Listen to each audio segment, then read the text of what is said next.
یا رب یہ مساوات کا انداز ہے کیسا، یا رب یہ مساوات کا انداز ہے کیسا، حصے میں کیوں غریب کے بے چارگی رہی۔ السلام علیکم، میں آپ کے سامنے دلی سے ایک بار پھر ایمن رضوی۔ جیسے آپ جانتے ہیں دبئی میں ایک لڑکی ہے، شہزادی خان نام ہے، اور اس کو 20 ستمبر کے بعد کبھی بھی پھانسی پر لٹکایا جا سکتا ہے۔ جرم اس کا یہ ہے کہ اس نے ایک لڑکے سے، ایک ایسے مانو تسکر سے محبت کری اور اس کے محبت کے جھانسے میں آ گئی، جو لکھنؤ کا عزیر ہے اور اس کا پورا خاندان، اس کا پورا گینگ ہے۔ اس عزیر نے اس لڑکی کو دبئی میں اپنی پھپھی کے ہاتھوں 1.5 لاکھ میں بیچ دیا۔ وہ پھپھی جو پریگننٹ تھی اور پریگننسی کے دوران ہی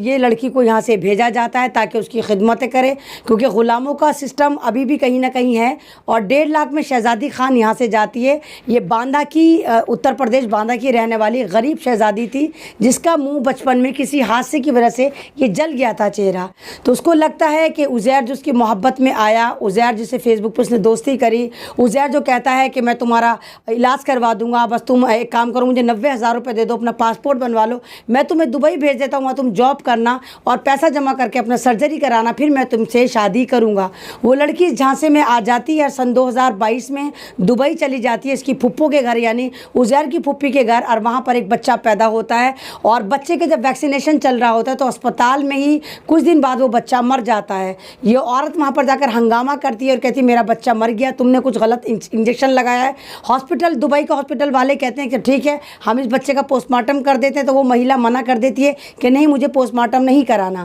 اب کیونکہ یہ لڑکی جو شہزادی ہے، اس کی نوکرانی اس کی غلام بن کر گئی تھی، تو وہ کہتی ہے مجھے ہندوستان واپس جانا ہے۔ تو یہ عورت سوچتی ہے یہ تو زر خرید غلام، فری کی غلام ہے، وہ نہیں چاہتی کہ اس کی غلامی کی زنجیر توڑ کر شہزادی بھارت واپس آئے۔ تو وہ شہزادی کے اوپر ظلم ستم کرتی ہے، اس کو مارتی ہے، پیٹتی ہے، بھوکا رکھتی ہے، کمرے میں بند کرتی ہے۔ شہزادی بار بار اپنا پاسپورٹ مانگتی ہے اور یہ عورت نہیں دیتی۔ جب زیادہ حالت خراب ہو جاتی ہے اور شہزادی بہت زیادہ باغی ہو جاتی ہے اور ہندوستان آنے کے لیے ایڑی چوٹی کا زور لگا دیتی ہے، تو یہ تمام کے تمام یہ جو مانو تسکری والا گینگ ہے، جو عورت ہے، جو عزیر کی سگی پھپھی تھی، یہ کیا کرتی ہے، اس لڑکی کو، ہماری بھارت کی شہزادی کو کمرے میں ننگا بند کر کے رکھتی ہے اور مارتی ہے، پیٹتی ہے۔ پھر کہتی ہے چلو میں تمہیں بھارت بھیج رہی ہوں، لیکن میری تسکین کے لیے تم بس یہ کہہ دو کہ تم نے میرے بچے کا گلا گھونٹ کر مارا، میرے بچے کو تم نے گلا گھونٹا پھر مارا۔ وہ بیچاری جو ننگی بھوکی پیاسی مار جھیل رہی ہے، وہ کہہ دیتی ہے کہ ہاں میں نے تمہارے بچے کو گلا گھونٹ کر مارا۔ اور یہ واقعہ جو ہے اس بچے کی موت کے 55 دن بعد ہوتا ہے، جب شہزادی خان کو ننگا بند کر کے کمرے میں بھوکا پیاسا رکھا جاتا ہے۔ اس کے بعد یہ شہزادی کو کہتی ہے یہ رہا تمہارا پاسپورٹ، چلو میں تمہیں ایئرپورٹ چھوڑنے جاتی ہوں۔ وہ مکار، وہ مانو تسکری والی عورت جو وہاں پر دبئی میں کسی یونیورسٹی میں پڑھاتی ہے، لیکن نہ اس کے اندر ایمان ہے، نہ دھرم ہے، نہ انسانیت ہے، نہ اس کو موت سے ڈر لگتا۔ اس کو نہیں لگتا اس عورت کو، کمبخت عورت کو، کہ تیرا بچہ مرا، تیری غفلت سے مرا، یا ہو سکتا ہے کہ اللہ تعالیٰ نے بلا لیا، لیکن تو دوسرے کے بچے پہ کس طرح ظلم کر سکتی ہے، کس طرح اس کو جھوٹے الزام میں پھنسا سکتی ہے۔ وہ عورت جو ہے اس لڑکی کو لے کر تھانے میں جاتی ہے اور وہ ویڈیو دکھاتی ہے کہ دیکھو یہ کنفیس کر رہی ہے کہ اس نے میرے بچے کا گلا گھونٹا۔ یہ نا،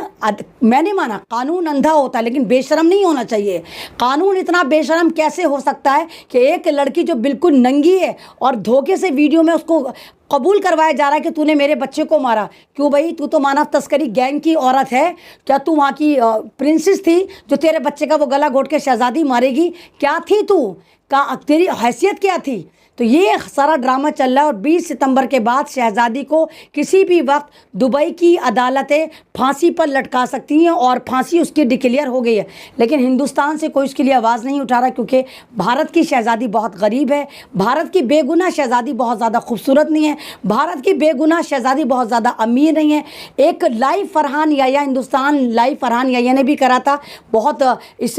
پہ آواز اٹھی تھی اور ہم سب کو یقین ہو گیا تھا کہ شہزادی کو اب پھانسی نہیں ہوگی، لیکن اب پھر 3-4 دن سے نیوز چل رہی ہے کہ شہزادی کو کسی وقت بھی پھانسی ہو سکتی ہے، یعنی 7-8 دن بعد شہزادی کو پھانسی پر لٹکایا جا سکتا ہے۔ شاہ رخ خان صاحب، آپ تو ایکٹر ہیں، سنا ہے میں نے آپ دبئی کے برانڈ ایمبیسڈر بھی ہیں۔ شاہ رخ خان، میں چاہتی ہوں، مجھے معلوم ہے کہ شہزادی خوبصورت نہیں ہے، آپ کی فلموں کو پروموٹ نہیں کر سکتی، آپ کی فلموں کے لیے ہیروئن نہیں بن سکتی، لیکن ایز اے انسانیت مجھے معلوم ہے کہ آپ کے بارے میں لوگ کہتے ہیں کہ شاہ رخ خان آپ بہت بڑے انسانیت کا پرچم لے کے چلنے والے ایک انسان بھی ہیں۔ تو میں چاہتی ہوں شاہ رخ خان صاحب آپ دبئی کے کیونکہ برانڈ ایمبیسڈر ہیں، آپ دبئی میں بات کریں اور اس شہزادی خان کی پھانسی کو ختم کرا کے اس شہزادی خان کے غریب ماں باپ کے پاس اس کو لا کر ملائیں،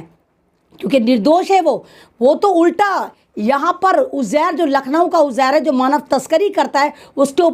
کے خلاف کارروائی ہونی چاہیے، تمام لوگوں کو ایکشن لینا چاہیے، تمام جتنی بڑی بڑی این جی او ہیں وہ جا کر اس کے خلاف کارروائی کریں اور شہزادی کی پھانسی جو 8 یا 9 دن بعد ہے اس کو ٹالیں، کیونکہ وہ غریب لڑکی ہے، بے گناہ لڑکی ہے، اس نے یہ قتل نہیں کرا۔ اس میں سارا کا سارا جو جھول ہے وہ سارا جھول یہی ہے کہ مانو تسکری کے نام پر ایک فل فلیج غلام اس عورت کو مل گئی تھی عزیر کی پھپھی کو، اور وہ نہیں چاہتی کہ شہزادی بھارت میں آئے اور اس کا سارا کام کاج بند ہو، کیونکہ ان کو تو فری میں غلام مل گئی، گھر کا کام کاج بھی کراتی ہے، بھوکا پیاسا بھی رکھتی ہے، مار پیٹ بھی کرتی ہے۔ تو شہزادی خان کو بھارت آنا چاہیے اور آپ تمام لوگ شہزادی کے لیے آواز اٹھائیں اور کہیں کہ مودی جی آپ کو بھی اس میں آنا چاہیے، یہ بھارت کی ایک غریب بیٹی ہے، غریب پریوار سے، باندہ کے ایک غریب پریوار سے آتی ہے اور اس کے ماں باپ اتنے سکشم نہیں ہیں کہ اپنی بیٹی کو وہاں سے لے کر آ جائیں۔ تو آپ تمام لوگ جو بھی اس ویڈیو کو دیکھ رہے ہیں آگے سرکولیٹ کریں، سرکار تک پہنچائیں اور شہزادی خان کو کسی بھی طرح بھارت زندہ واپس لائیں اور کوشش کریں کہ شہزادی خان جو 1.5-2 سال سے دبئی کی جیل میں بند ہے وہ باعزت باسلامت بھارت میں واپس آئے۔ آپ تمام لوگوں کی کوششوں سے ایک غریب بھارت کی شہزادی کی زندگی بچ سکتی ہے۔ شکریہ۔